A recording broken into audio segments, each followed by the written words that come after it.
Welcome back, loyal fight fans. Another epic round of boxing is here for you. The first thing I always ask of you guys is to please give us the thumbs up for these videos. And most importantly of all, share the content. If you know a friend, a family member, maybe even a crazy ex-girlfriend who enjoys combat sports, especially boxing, tell them about this show because I am sure they love it. We have a very, very good fight coming up this weekend. An incredible fight. If you're a real boxing fan, you should be gathering around to watch this one for sure. And telling friends about it and trying to get exposure to these kinds of fights. We have Mauricio Lara taking on Lee Wood, however they pronounce it across the pond there. This one is, for one, it's incredible matchmaking on many different levels, as far as what their records show, as far as the kind of competition they've faced and where they're at today in their career, and as far as overall competitiveness and styles make fights. This one's going to be fan-friendly and full of action. Of course, there's always boxing technique involved, but this is going to be a war, mark my words. So where there is technique involved, don't be mistaken. These guys are going to be getting after it. Promoted as Dance with the Devil is very suiting as far as this fight goes. So let's go over their records first a bit, and then we'll give you our prediction and talk a little bit about the fight. So Mauricio Lara is 25-2-1. He is 18 KOs out of those 25 wins. And his first pro fight, a split decision loss. That's how he started his pro career, which is kind of unbelievable. Won 11 straight after that, fights in a row. And then he took a loss to Chavez. I believe the guy's name was Elliot Chavez. And he took that loss by KO. So there is that to be had. But, you know, then he bounced right on back. And he won 12 straight this time, 8 of those by KO. Again, his KO percentage out of 25 wins, having 18 KOs. What they don't tell you is also there are many TKOs. This guy makes stoppage fights, and there are very few decisions in his record, if you look into that a bit. So he wins the 12 straight, 8 by stoppage. In his first true step-up fight, he absolutely beats the brakes off of Josh Warrington, knocking him down several times, hospitalizing him, just came out like a bull and showed that this guy hits very hard. This guy hits very hard. There is a lot of torque, that goes into his punches. I'm not going to get up and shake my ass for you guys because I had a miss-say there. But yes, there's a lot of torque that he puts into his punching power. And you can see that. So again, what comes with torque and making those punches wing, though, is that he leaves himself exposed quite a bit. So he does have a risky style. Now, his defense is not horrible at all as far as some other fighters are concerned. His defense is decent, but he is by all means necessary a risk taker to get those stoppage wins. One of the reasons that we do have to touch on for Mauricio Lara, that goes a little bit against him. It'll be the one thing that I tell you guys is that his cardio does not look incredible. Now, when I say that, I want to be careful because he has good cardio, right? Because of the way that he throws so many punches per round and the way that almost all of his punches are power punches. You know, he'll jab his way inside, but he loves the inside hooks and uppercuts. That is his forte. So most of his punches are power punches, and he throws a lot of them per round. So it's not as if he just has shit cardio overall. But that mixed with the fact that his cardio is not insane, let's put it that way, leads him to have, we've seen it before with him, he gets a little bit tired after a while if he can't put the guy away. So that is worth noting. But he absolutely destroyed Josh Warrington in that first fight. So it wasn't just a win. It was the fashion he did it in was like, wow, I can't believe we gave this guy a step-up fight, like a true step-up fight, and he just murdered this man in the ring. And after that, they had a rematch. ruled a technical draw because of a headbutt by Josh Warrington, who is kind of known for headbutts, a little bit notorious there. But either way, that was anticlimactic. And if Josh Warrington wants to get after it again, I hope that we can maybe even see that fight again down the road. But yeah, absolutely ran through Josh Warrington, the little headbutt thing, and it happened quite early enough in the fight that it was stopped and ruled a technical draw. But, you know, then he goes on and he beats a 19-1 Emilio Sanchez, and he beats a 33-5 Jose San Martin. So Mauricio Lara, where he's at in his career, this is suiting for a guy in Leywood who is 26-2.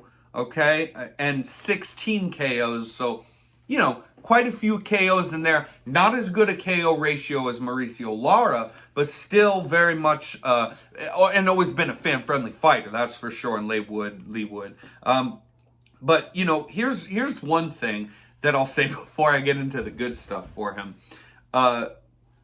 Looking at Leawood's record here, this is what the bad things are about boxing that people talk about. When you look over his record, you might glance by a name Christian Late, okay? This man that he beat was 138 losses and 6 draws. That was one of his wins.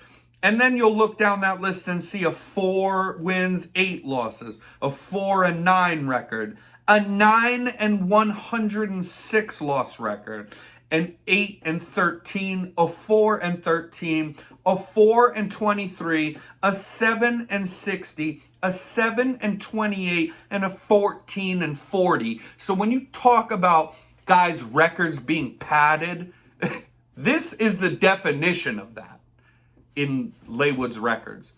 But, you know, it is what it is. He goes in and he did gather up a few extra wins, but honestly, nothing that was that impressive. I really want to drive this home because I'm not somebody who bashes fighters, you know, at all, ever. But I really want to drive this home for you guys. You know, there was not names on here. And not only was there a lack of names on here, there are these kinds of records that I just listed out of guys that he was fighting to get these wins. So then he fights Jazza Dickens, which is a good fight, was a good fight, even though people didn't have respect for who Jazza Dickens was then. You know, he loses that. He loses to Jazza Dickens. But he comes back, and as an underdog, he beats Kanzu.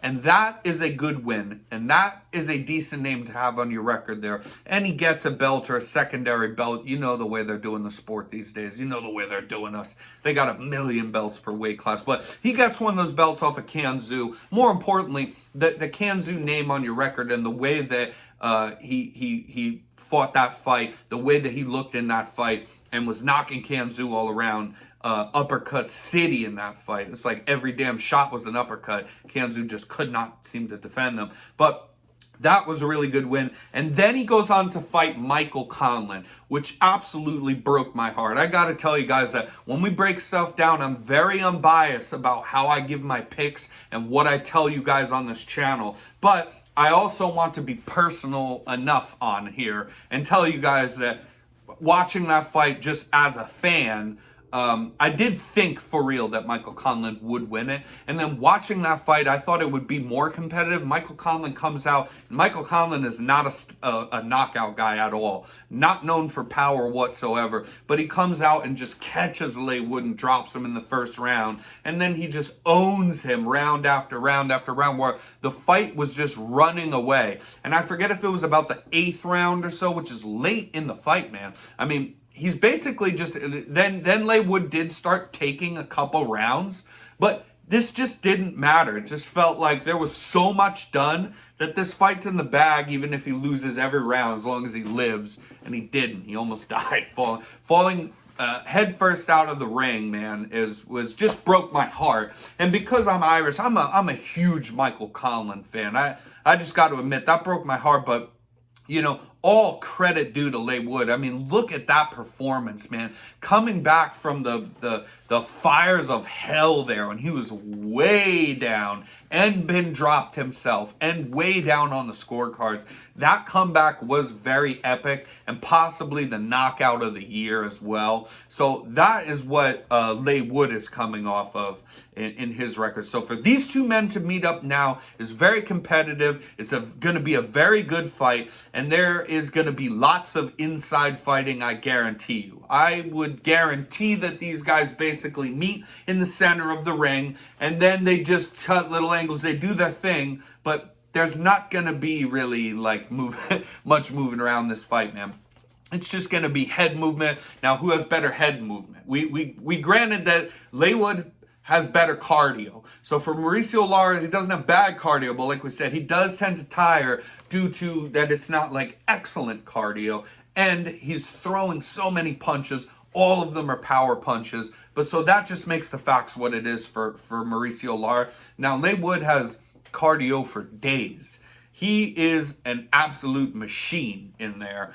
He throws a lot of punches as well. A lot of his are power shots as well. And he doesn't gas. So that's what's going for him. But we're record people on this channel. A lot of channels don't give a fuck about people's records because technique is what matters the most in boxing, and styles making fights. That is first priority, and I agree with that very much as well. But I always have a very high respect for what someone's record looks like, their level of competition that they've been fighting. It's a big deal to me, and hands down, it's not Leigh Wood. It's Mauricio Lara that has that better. Also, Mauricio Lara, they both hit very hard. Leigh Wood said to be the hardest hitter possibly in this division. I would think that this could be a fight where we may see a difference in that, where we might think of it differently. Because I believe that Mauricio Lara, with the torque on those punches, and also just the way that he is always come forward, Leigh Wood will match that, because Leigh Wood won't sit back, I bet, and really try to box with him much. So I do believe that Mauricio Lara gets the better of Leigh Wood. I think that we get a Mauricio Lara, stoppage here, where he stops Leigh Wood in this fight. Yeah, I just think that, it's a stylistically so fan-friendly, can't miss it, but I do think that they'll war with each other, and I think that unless Leigh Wood is able to, weather the storm and we get into really later rounds, I do think that it's a good chance that we see Mauricio Lara stop him, actually. And some quick odds for you guys as well. Mauricio Lara is a -250 favorite. So that is actually really not bad in boxing. And what I usually like to do is take a close odds fight like this that I feel pretty certain about, like making this Mauricio Lara pick, and then look at what the stoppage odds are. You might want to go Lara by stoppage, but if you go Lara straight to win, and you parlay that with some other heavy favorites on the card that's typical in boxing that you're comfortable with. I mean, once you add a parlay to something like a -200 or a -250, you get some plus money there pretty quickly, right away, once you add one other person, two other people, even if they're like -1000s. So that's usually kind of a safer way, as safe as gambling can be. Way that I like to do things. And meanwhile, Leigh Wood a +210 as an underdog. Again, it's a close odds fight. I think that's fair. This is kind of, I think the odds kind of really do show what I'm talking about here. I agree with them because they should be close enough like this. This is going to be a hell of a fight. Don't miss it. Bet on Mauricio Lara to win this fight. And until next time, it's been fun.